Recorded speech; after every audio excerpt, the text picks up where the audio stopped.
Wabarakatuh. Waalaikumsalam warahmatullahi wabarakatuh.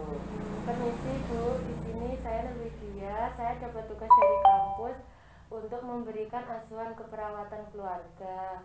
Di sini saya mengambil keluarga panjenengan. Apakah keluarga panjenengan bersedia? Bersedia. Oke, sebelumnya terima kasih. Di sini saya akan mendata ya. Nama kepala keluarga di sini sinten nggih, Bu? Pak Kudori. Anggota keluarganya siapa aja nggih? Saya sendiri. Terus mbahnya nggih. Anaknya Sekolah. pendidikan terakhir bapaknya napa, Bu? SMP. Kalau panjenengan, SMP. kalau mbahnya apa? SD. Anaknya masih sekolah nggih. Kelas berapa, Bu? 2 SMA. Di sini untuk pekerjaan Bapak sebagai apa?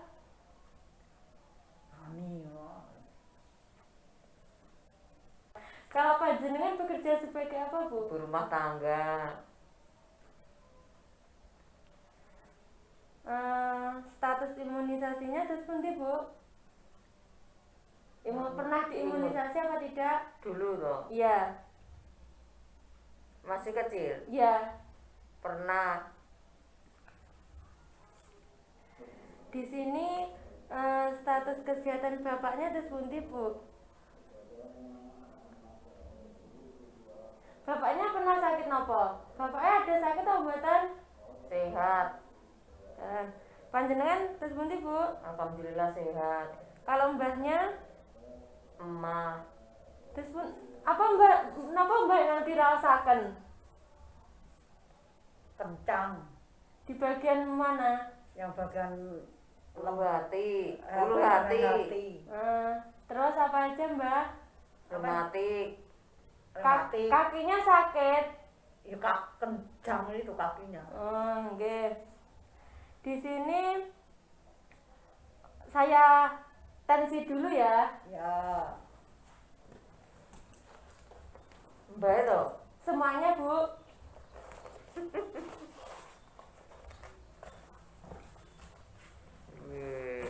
Itu pecah.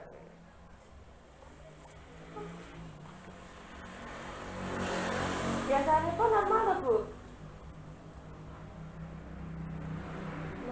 Normal.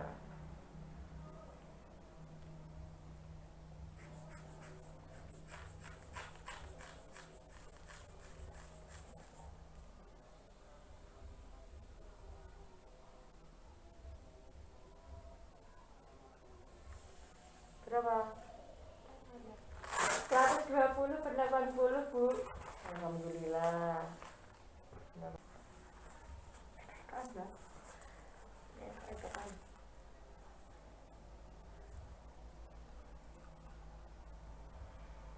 Gak ada darah tinggi nambatan, Mbak? Gak ada sok-sok. 130, Mbak. Kurang tinggi aja. Mboten tinggi. Oke. Di sini tugasnya keluarga dijalankan sama mboten, misalkan bapak bekerja, jenengan masak, kan dijalankan, Bu. Jalankan. Kan komunikasinya disepundi, Bu, antar keluarga. Baik napa mboten? Baik. Peran dalam keluarga ini tidak ada masalah apa ada masalah, Bu? Ya. Tidak ada konflik nggih? Ya. Kemudian ekonomi disepundi, Bu? Lancar. Alhamdulillah. Oke. Kondisi rumahnya niki rumah sendiri atau nyewa, Bu? Sendiri. Rumah sendiri. Ventilasinya baik nggih? Baik. Jendelanya dibuka setiap hari apa enggak? Bukan. Buka. Pencahayaannya gimana, Bu? Ganti. Maksudnya matahari itu bisa masuk ke rumah, Masuk ke rumah bisa. saluran buang limbahnya itu di dalam atau di luar? Lalu tertutup, di luar tertutup. tertutup. Air bersihnya dari pam, sumur atau apa Bu? Sumur. Sumur. Kemudian untuk kualitas airnya baik apa enggak? Baik. Baik. Jambannya ada? Ada Jenis jambannya apa Bu? leher angsa. Air angsa. Tempat sampahnya ada Bu? Ada. Kemudian menggunakan air bersih untuk makan dan minumnya. Iya. Untuk mandi? Iya. Ya. Untuk mencuci tangan pakai air bersih? Iya. Melakukan pembuangan sampah pada tempatnya ya. Iya. Menjaga lingkungan rumah. Iya. Kemudian lauk pauknya tiap hari ada atau enggak? Ada. Menggunakan jamban sehat. Iya. Memberi antas jentik di rumah sekali seminggu. Iya. Makan buah dan sayur setiap hari. Iya. Melakukan aktivitas fisik setiap hari. Melakukan. Tidak merokok di dalam rumah. Tidak. Nah, di sini saya akan tanya-tanya tentang fungsi perawatan kesehatan keluarga, nggih. Jika ada keluarga yang menderita sakit, anggota keluarga saling perhatian atau tidak, Bu? Kemudian antara anggota keluarga mengetahui masalah yang terjadi sama mbahnya yang sakit atau tidak? Tahu atau enggak kalau mbahnya sakit, Bu? Ya, tahu. Tahu. Kemudian jenengan tahu no pembuatan penyebabnya mbahnya sakit itu apa? Belum. Kemudian tanda gejalanya tahu Bu mbahnya itu sakit apa? Tanda-tandanya misalkan mbahnya kan ngeluhnya belum tahu. Kemudian biasanya ibu kalau menggali informasi kesehatan ini ke siapa? Misalkan ke tetangga atau ke kader atau ke pelayanan kesehatan. Kader. Oh ya. Jika ada keluarga yang sakit, keyakinannya ibu seperti apa? Bisa sembuh sendiri atau harus dibawa ke fasilitas kesehatan atau dibiarin aja? Dibawa ke fasilitas kesehatan. Di sini keluarga ibu apa terbiasa pergi ke fasilitas kesehatan? Ya, kadang-kadang. Berarti tidak aktif ya Bu? Belum. Kemudian mengetahui kebutuhan pengobatan jika ada masalah seperti mbahnya tadi, Bu tahu apa obat-obatan yang perlu diminum? Belum. Kemudian cara merawat mbahnya yang sakit tadi, Ibu tahu atau tidak caranya? Ya, belum. Belum tahu.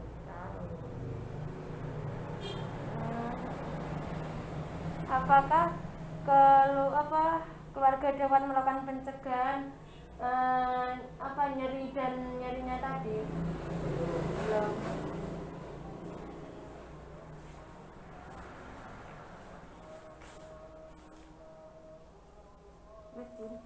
Wes meletak. Selanjutnya saya akan tanya-tanya mengenai penyakitnya Mbah tadi ya Mbah. Jenengan tahu penyakit mah itu apa? Belum. Kalau penyebabnya jenengan tahu Mbah? Enggak. Belum. Makanan-makanan yang boleh dimakan apa yang nggak boleh dimakan tahu? Tahu. Apa aja Mbah sebutkan? Pedas dengan kecut. Oh yang tahu itu aja. Ya, pedas dengan kecut. Oke. Terus kalau rematik nyerinya di kaki tadi Mbak tahu rematik itu apa? Belum. Penyebabnya juga belum tahu? Belum. Cara mencegahnya, cara merawatnya juga belum tahu, Mbak? Belum. Kalau dari keluarga ini jenengan sendiri terus nanti Bu, jenengan tahu apa belum penyakit mah itu seperti apa? Perih, lambung. Terus. Terus kalau penyebabnya apa ya tahu Bu? Selain tadi makan pedas sama kecut. Penyebabnya Nggih. kecapean, Ya. makan ndak rutin. Nggih. Ya, itu saja. Itu saja. Terus makanan yang boleh dimakan apa, Bu? Kalau udah tahu. Yang boleh apa ndak boleh? Ndak Yang boleh apa, yang tidak boleh apa? Belum tahu. Belum tahu. Mbahnya ini sakit mah udah dari kapan, Mbak? Oh, sudah lama. Berapa tahun? Ada 6 tahun. 6 tahun. Kalau untuk nyerinya di kaki tadi berapa tahun? Itu yang sakit 1 tahun, Mbak. Yang 1 terasa tahun. sakit. 1 tahunan. Itu jenengan selama sakit diapakan, Mbah, misalkan sakit kakinya? Di blonyo ini apa jenenge? Oh, diolesi obat gosok. Diolesi dengan minyak angin. Oh, minyak angin, nggih. Kalau perutnya yang sakit jenengan apakan? Minum Polisilen. polisi Polisilen. Polisilen. Nggih, makasih ya. Setelah ini saya akan memberikan edukasi wawasan mengenai penyakit gastritis atau mah yang Mbah alami dengan rematik atau nyeri pada kaki Mbah. Baik, itu tadi video pengkajian dari saya. Selanjutnya saya akan menjelaskan mengenai analisa data, scoring masalah, kemudian diagnosa keperawatan, dan intervensi keperawatan. Baik, untuk analisa data, yang pertama data fokusnya yaitu 1. Nyonya M mengatakan sudah menderita gastritis selama 6 tahun.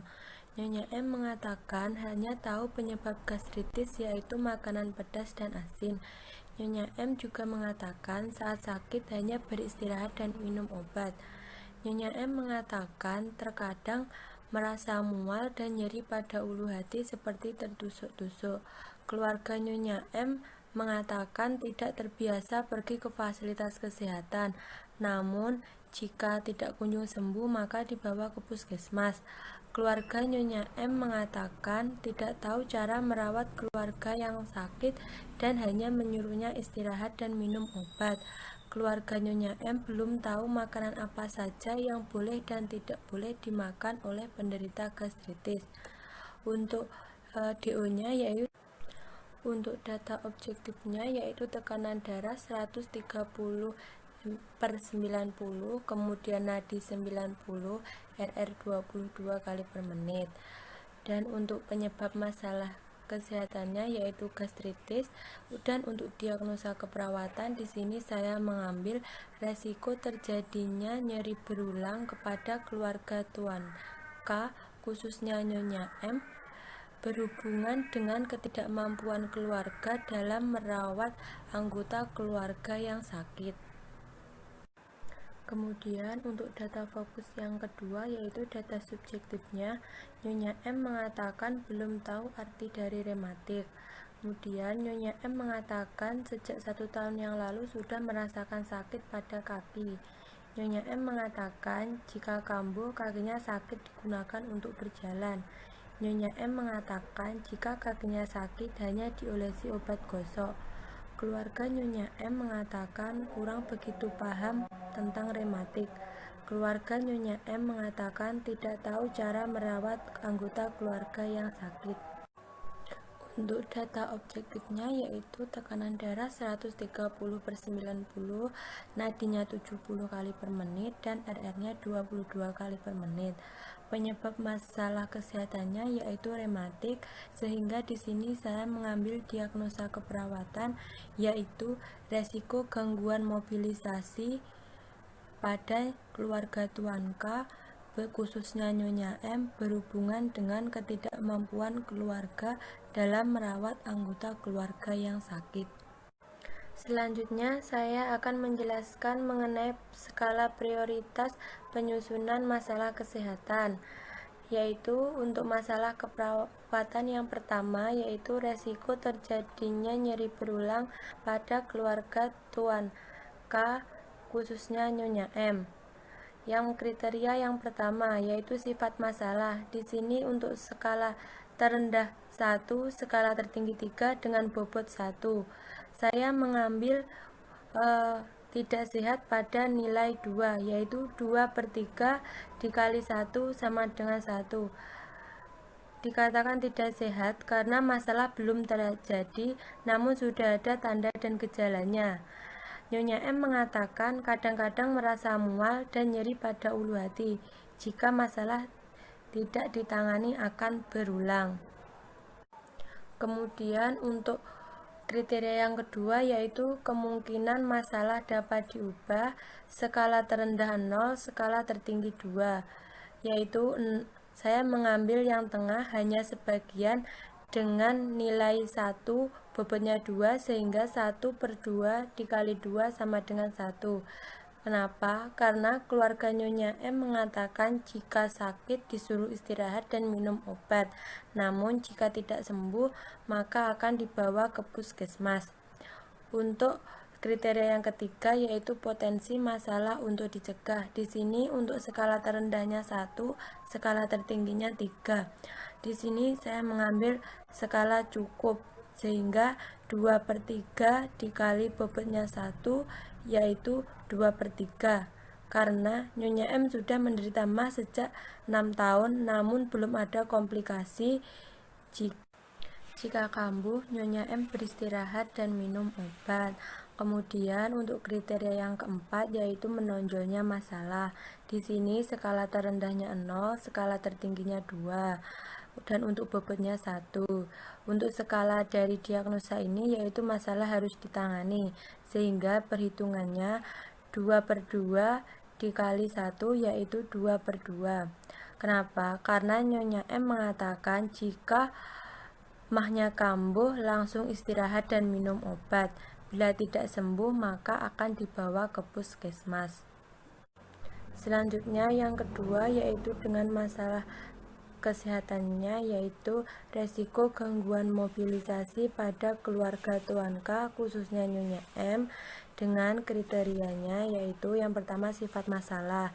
Di sini untuk sifat masalahnya yaitu tidak sehat sehingga nilainya 2. Untuk bobotnya 1. Untuk nilai maksimalnya yaitu 3, sehingga dalam perhitungan 2/3 dikali 1 sama dengan 2/3. Mengapa? Karena masalah ini belum terjadi, namun Nyonya M mengatakan jika kadang-kadang kakinya sakit saat digunakan untuk berjalan. Yang kriteria yang kedua yaitu kemungkinan masalah dapat diubah yaitu skala terendahnya 0, skala tertingginya 2. Di sini untuk masalah ini bobotnya 2. Perhitungannya saya mengambil yaitu hanya sebagian dapat diubah. 1/2 dikali 2 sama dengan 1. Pembenarannya yaitu Nyonya M mengatakan jika kakinya sakit diberikan obat gosok. Nyonya M mengatakan kadang-kadang makan gorengan. Kemudian untuk kriteria yang ketiga yaitu potensi masalah untuk dicegah. Di sini skala terendahnya 1, skala tertingginya 3. Untuk bobotnya 1. Untuk masalah kesehatan ini yaitu potensi masalah untuk dicegah yaitu cukup, sehingga 2/3 kali 1 sama dengan 2/3. Pembenarannya yaitu Nyonya M sudah 1 tahun merasakan sakit pada kakinya yang hilang timbul dan belum ada komplikasi dari penyakit rematik itu sendiri. Kriteria yang keempat yaitu menonjolnya masalah. Skala terendahnya 0, skala tertingginya 2. Di sini untuk bobotnya 1. Untuk masalah keperawatan ini skalanya yaitu 1. Masalah tidak perlu segera ditangani. Dengan perhitungan 1/2 dikali 1 hasilnya 1/2. Yaitu pembenarannya Nyonya M mengatakan kadang merasakan nyeri pada kaki namun tidak setiap hari. Dari hasil scoring untuk diagnosa pertama dan diagnosa kedua tadi, diagnosa pertama yaitu diperoleh jumlah 3, 2/3, sedangkan untuk diagnosa yang kedua diperoleh jumlah 2/5/6, sehingga sudah diketahui untuk prioritas masalahnya yang tertinggi adalah resiko terjadinya nyeri berulang kepada keluarga Tuan K, khususnya Nyonya M. Selanjutnya saya akan menjelaskan mengenai intervensi keperawatan, yaitu untuk diagnosa yang pertama, tujuan umumnya setelah dilakukan kunjungan rumah diharapkan resiko nyeri berulang tidak terjadi.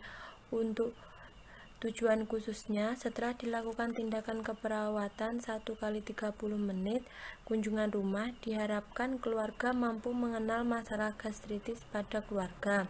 Untuk rencana keperawatannya, yaitu yang pertama, diskusikan dengan keluarga pengertian gastritis, diskusikan dengan keluarga penyebab gastritis, beri kesempatan keluarga untuk bertanya, motivasi keluarga untuk kembali menjelaskan pengertian penyebab gastritis, dan demonstrasikan cara melakukan teknik relaksasi nafas dalam.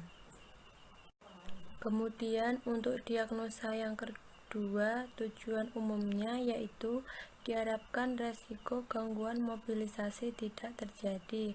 Untuk tujuan khususnya, setelah dilakukan tindakan keperawatan 1 kali 30 menit kunjungan rumah, diharapkan keluarga mampu mengenal masalah rematik.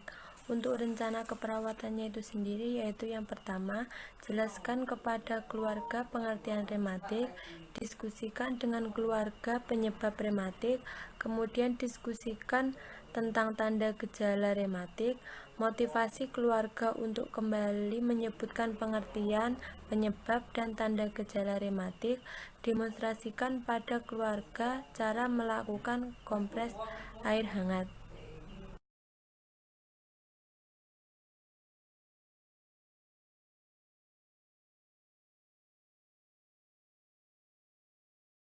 Nggih, Mbah, kali Bu Jadi ngeten, Mbah, gastritis atau penyakit mah niku peradangan pada mukosa lambung, ditandai dengan perasaan nyeri pada lambung, kemudian penuh pada perut dan mual sampai muntah.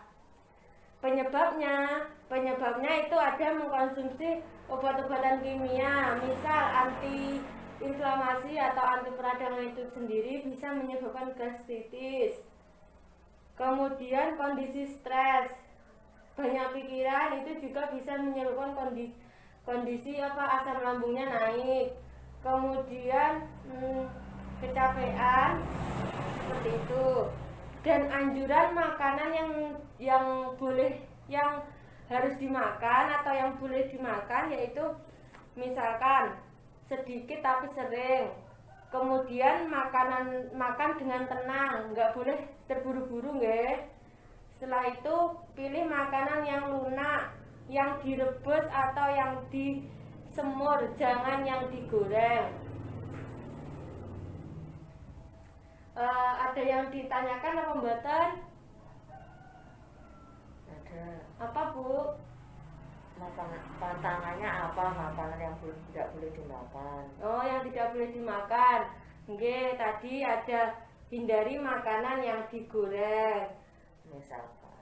Ya, misalkan makanan-makanan digoreng ada pokoknya yang digoreng Berarti semua gorengan itu malah iya itu ya? Kalau bisa dikurangi. Ya. Kemudian hindari makanan yang terlalu panas dan yang terlalu dingin. Jadi harus sedang-sedang saja. Kemudian hindari makanan yang pedas dan asam. Hindari makanan yang merangsang seperti cabai, merica, itu juga dihindari, nggih. Setelah itu jangan minum kopi atau teh yang kental seperti itu. Hindari makanan yang berlemak. Dan kalau yang nggak boleh dimakan lagi, hindari ketan. Kemudian jagung, singkong, terus Singkongnya ndak teo. Nggih. Ndak enak. ya santan ndak boleh, Mbah. Oh, bener tak Mas. Sayuran mentah ndak boleh, buah Teracang nanas pun nggak boleh. buah nanas ndak boleh, sebaiknya jangan yang mentah, yang direbus. Setelah itu durian, nangka itu nggak boleh kalau buah-buahan. Jeruk ya ora. Jeruk boleh, Mbah. Yang penting Nggak Enggak kecut. Iya, terus yang enggak apa? Enggak menimbulkan gas di perut. Enggak lara lagi aku yang Nggih. Setelah itu untuk mengurangi nyeri pada perut sendiri, saya akan mengajarkan teknik relaksasi nafas dalam, Mbak. Caranya, yang saya jelaskan, guys. Caranya yang pertama itu ciptakan lingkungan yang tenang. Lingkungan yang tenang itu bisa jenengan lakukan di kamar tidur seperti itu, Mbak. Pokoknya yang tidak ramai. Kemudian setelah tenang, guys, menarik nafas melalui hidung. Hitung 1, 2, 3, kemudian hembuskan melalui mulut. Itu diulangi sampai nyeri berkurang. Boleh diperagakan, Mbak? Saya peragakan, guys. nggih. Saya bicara, jenengan yang mempraktekkan. Jenengan tarik nafas melalui hidung. 1, 2, 3, turunkan melalui mulut. Dah. Seperti itu bisa diulangi sampai nyeri berkurang. Kemudian untuk obatnya sendiri jenengan minum apa tadi? Apa nih? Polisiren. Nggih, itu diminum. Jenengan nek minum sesudah makan atau sebelum makan, Mbak? Sebelum makan. Ya betul, itu diminum sebelum makan, nggih. 1 atau 2 jam sebelum makan. Saya akan mengulang lagi, nggih, untuk mbahnya. Tadi mah itu apa, Mbah? Mah. Mahnya penyakit mah. Nggih, niku ciri-cirine dos pundi? Tandane. Nyeri. Ngerti. Nyeri karo mual, Mbak. Ngerti mual. Nggih. Terus makanan yang harus yang enggak boleh dimakan apa aja, Mbak? Das dengan kecut. Lainnya tadi kan sudah saya beritahu toh, yang lainnya apa? Yang harus dihindari. Apa tadi? Makanan yang digoreng. Yang digoreng. Nggih. Terus ketan niku nggih dikurangi, Mbah. Malah ketan juga. Jagung, singkong. Iki singkong iki patak ya nulung kae. Paling duwe barang ora tau mangan. Nggih, Pokoknya kalau Teo. ibuke tadi gastritis napa, Bu? Emah niku napa, Bu? Nyeri pada lambung, penyebabnya asam lambung naik. Kemudian untuk yang kedua tadi nyeri pada kaki nggih, Mbah, atau rematik. Di sini penyakit rematik itu sendiri adalah penyakit autoimun yang terjadi pada sendi dan kaki yang mengalami peradangan, ditandai dengan nyeri pada kaki jenengan nggih toh. Nggih. Bengkak no mboten, Mbak? Abuh no mboten? Boten. Mboten. Terus gerakan terbatas nggih. Sasoke damel gerak sakit. Boten nek damel gerak. Terus sakitnya terus pundi? Lek dome mlaku dak kae. Lah nggih, mlaku kali gerak sami, Mbak. Terus penyebab genetik nih, penyebab napa rematik niku ada genetik. Genetik itu ada keturunan. Jadi misalkan dari mbah-mbah jenengan atau keluarga jenengan dahulu ada yang punya rematik, itu bisa menurun. Seperti itu, Mbak. Kemudian penyakit rematik itu sendiri perempuan lebih mudah terjadi rematik. Kemudian untuk umur terjadinya rematik itu sendiri 40 sampai 60 tahun awal mulanya rematik itu biasanya. Kemudian ya tadi ada riwayat keluarga yang menderita rematik. Seperti itu. Saya akan mengulang lagi nggih kalau untuk rematik napa, Bu? Sakit nyeri pada persendian, Karena tapi karena peradangan. Tandanya terus pundi? Nyeri. Nyeri, Nggih. rinu. Nggih. Kemudian untuk penyebabnya napa mawon? Penyebabnya Nggih. apa? Penyebabnya Keturunan bisa. Genetik. Nggih. Seperti itu. Setelah ini saya akan mengajarkan atau cara mengurangi nyeri pada kaki nggih Mbah, yaitu melakukan kompres air hangat. Setelah ini saya akan berikan jenengan kompres air hangat nggih Mbah. Baik Mbah, di sini saya sudah menyiapkan baskom, di dalamnya sudah ada air hangat. Setelah siap, yang pertama dilakukan yaitu mencelupkan waslapnya ke air hangatnya. Kemudian secara perlahan diperas nggih. Kemudian dikompreskan ke kaki yang sakit, misalkan di bagian sini nggih. Didiamkan sampai airnya sudah enggak hangat lagi. Kemudian diulangi beberapa kali sampai nyerinya bisa berkurang. Seperti ini. Setelah nyerinya berkurang, ini bisa dilakukan setiap hari nggih Mbak. Dilakukan sendiri bisa kan? Bisa. Oke. Sudah paham caranya melakukan kompres air hangat? Sudah. Ya, nggih, terima kasih nggih Mbak. Itu tadi video implementasi dari saya. Selanjutnya saya akan menjelaskan mengenai evaluasi keperawatan. Untuk diagnosa yang pertama, S-nya yaitu Nyonya M dan keluarga menyebutkan kembali pengertian gastritis, penyebab dan tanda gejala. Nyonya M dan keluarga sudah mengerti makanan apa saja yang boleh dan tidak boleh dimakan. Kemudian Nyonya M dan keluarga sudah mengerti dan mempraktekkan cara melakukan teknik relaksasi nafas dalam. Untuk O-nya, Nyonya M dan keluarga tampak sudah mengerti. Nyonya M dan keluarga memperhatikan baik. Nyonya M dan keluarga mampu mengulangi gerakan yang diajarkan. Untuk A-nya, tujuan umum dan khusus sudah tercapai sesuai rencana. P-nya, evaluasi kembali untuk tujuan umum dan tujuan khusus. Untuk diagnosa yang kedua, yaitu S-nya, Nyonya M dan keluarga mampu menyebutkan pengertian rematik, penyebab rematik. Nyonya M dan keluarga mampu menyebutkan tanda gejala rematik.